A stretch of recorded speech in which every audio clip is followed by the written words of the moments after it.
Printemps, été, automne, à chaque saison, ces petites bêtes à observer. Bienvenue dans le calendrier des petites bêtes. Alors Léna, qui est-ce qu'on peut croiser en septembre? Première espèce, Acherontia atropos, ou plus connu sous le nom de Sphinx tête de mort. Rien que le nom, on dirait un personnage un peu dark de série Netflix. Ce grand papillon, lui, porte une tache en forme de crâne sur le thorax. Une vraie star du look macabre, on le voit même dans Le Silence des agneaux. Et pourtant, il est totalement inoffensif. Il adore s'introduire dans les ruches pour se goinfrer de miel. Pour vous dire, il est capable d'en avaler l'équivalent de son propre poids, ce qui est quand même pas mal du tout. Chose un peu étrange, il pousse un petit cri strident quand on le dérange.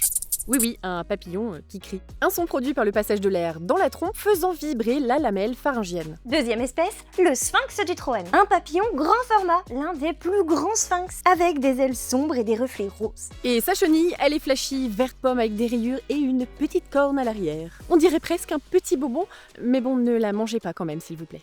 Elle se régale de Troène, de lilas ou de frêne avant de devenir adulte. Et une fois transformé, l'adulte, lui, ne se nourrit plus, parce qu'il a d'autres priorités. Bah oui, genre trouver l'amour et pondre ses œufs avant que l'automne ne s'installe. Troisième espèce de septembre, un bout de bois.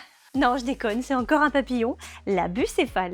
Un vrai maître de l'illusion, car ses ailes, quand il est posé, font vraiment penser à un morceau de bois. Et son nom vient de Bucéphale, le nom du cheval d'Alexandre le Grand, à cause de la tache sombre qu'il a sur la tête, qui fait penser à un casque. Et ça, c'est un peu stylé. Sa chenille, en revanche, noire, jaune et blanche, elle s'affiche en groupe sur les feuilles, un vrai gang de chenilles en pyjama rayé. Et si vous observez une de ces espèces vivantes ou en photo, pensez à les partager à l'OPI ou sur les plateformes de sciences participatives. Et ça, en plus d'être beau, ça fait avancer la recherche.